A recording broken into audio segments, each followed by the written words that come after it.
Tonight, a WUSA 9 exclusive. Our special assignment team has been investigating allegations around DC's Department of Motor Vehicles. Yeah, and one of them is about parking tickets. Workers who handled them tell us they were pressured by management to hold drivers liable for tickets that DC law says should have been dismissed. The DC DMV denies the allegations. Larry Miller is getting to the bottom of the controversy.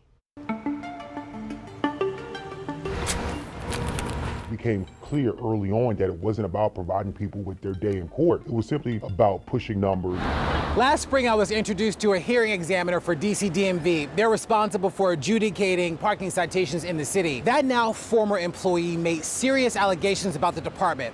We spoke on camera, and to protect their identity, we agreed to distort their voice and their image. Someone looking at this story might say you and others are disgruntled employees. To that, you would say what? They've never received a parking ticket in the district. This system is predatory. It's designed to reap as much revenue as they possibly can. This former hearing examiner with DC DMV says the agency promotes a culture focused on numbers and less on the administration of justice. That's troubling to the union. Joseph Davis, a hearing examiner for DC DMV and vice president of Locals 1975 for the American Federation of Government Employees, says it's not a healthy place to work. As far as the environment is concerned at DMV, it is becoming a more toxic place to work. The former hearing examiner who spoke to WUSA 9 also alleges DC DMV colleagues were encouraged to hold drivers liable for tickets that should have been dismissed, a violation of DC law. Pursuant to DC code, if a citation is unsigned,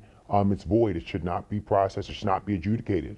However, 3 supervisors told us to continue to process these documents, despite the fact that the copies of the facilities that we saw in the system, they were unsigned. In addition to their interview, WUSA 9 spoke with 6 other current and former hearing examiners for DC's Department of Motor Vehicles who corroborated the allegations.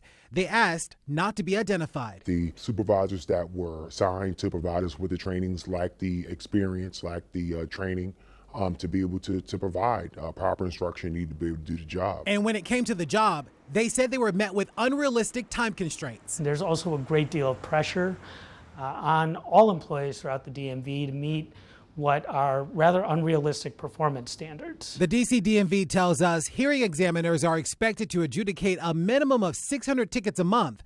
We're told the policy was enacted 7 years ago after an analysis conducted by the DMV determined the policy was achievable. We had to review a total of 14 cases per hour in order to meet expectations and essentially keep our job. But the former hearing examiner says that leaves less than 5 minutes to determine whether or not drivers should be held liable for costly tickets. Were you able to meet that goal? No. In fact, very few, if any, of the new hearing examiners were able to meet that goal. With that time pressure, there simply is not enough time to properly review that evidence and go through and making a determination of whether or not the citizen is liable or not. The DC DMV declined our repeated request for an on-camera interview. They did agree to answer our questions via email.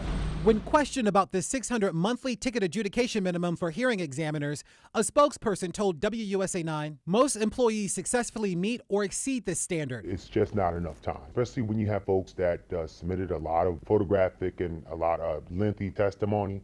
You simply couldn't read through those things. In order to make the 600 a month quota, some hearing examiners said they were only able to meet that goal by taking advantage of bugs in the computer system that allowed them to register more adjudicated tickets than were actually heard. The former hearing examiner detailed a March Microsoft Teams meeting where a manager encouraged colleagues to hold drivers liable for tickets that did not have the officer's signature. DC law says the signature of an issuing officer is needed to prove the ticket is valid. In a statement, DC DMV said if an officer's name and badge do not appear on the original ticket, it is considered defective and is dismissed. However, the automated copy might include relevant information such as the officer's badge number, but might be missing the officer's printed name due to a system error. The agency goes on to say the senior manager was merely clarifying that a missing officer's name on the ticket as opposed to the original was not grounds for automatic dismissal, and the ticket should be adjudicated on the merits. Multiple complaints were filed with DC's Board of Ethics and Government Accountability, better known as BEGA. That agency's response to one hearing examiner who filed a complaint said it was personnel related and outside of the enforcement authority of this office. As for now, the former hearing examiner said they are moving on, but hope things change for the people who continue to work at DC's DMV and the citizens that depend on the agency. Until citizens get upset and demand change, there's going to continue to be victims of this system. Larry Miller, WUSA 9.